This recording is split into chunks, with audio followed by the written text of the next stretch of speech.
चीनी सैनिकों की गुस्ताखी एक बार फिर से बढ़ती दिख रही है।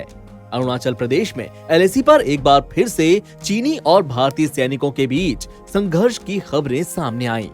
भारतीय सेना के जवानों ने चीनी सैनिकों को मुंह तोड़ जवाब दिया और इस संघर्ष में दोनों ओर से कुछ सैनिक घायल हो गए।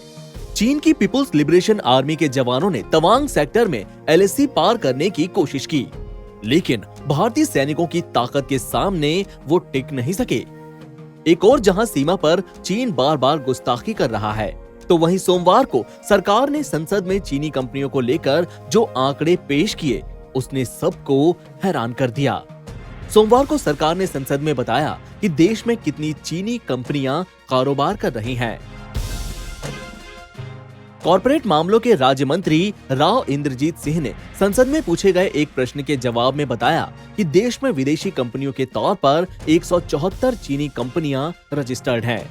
इन चाइनीज कंपनियों का ऑफिस भारत में है। हालांकि सरकार इस बात की जानकारी नहीं दे पाई कि देश में कितनी कंपनियों में चाइनीज निवेशक या शेयर होल्डर्स शामिल हैं।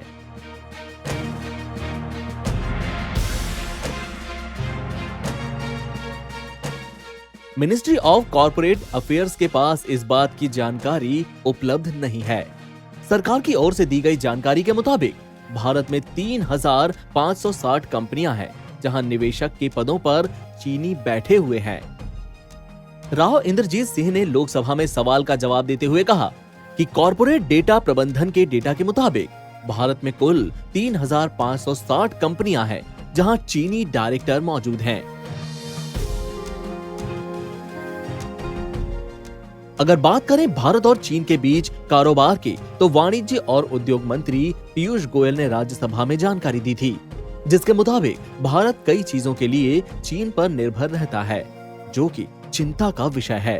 उन्होंने कहा कि साल 2003 से 4 में भारत ने चीन से करीब 4.34 अरब डॉलर का आयात किया था।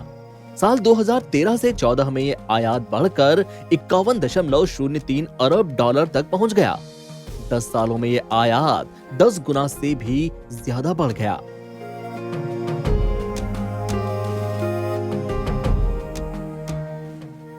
चीन पर निर्भरता की बात करें तो पाकिस्तान और चीन की दोस्ती जग जाहिर है। हालांकि सच यही है कि यहां दोस्ती कम, दादागिरी ज्यादा चलती है।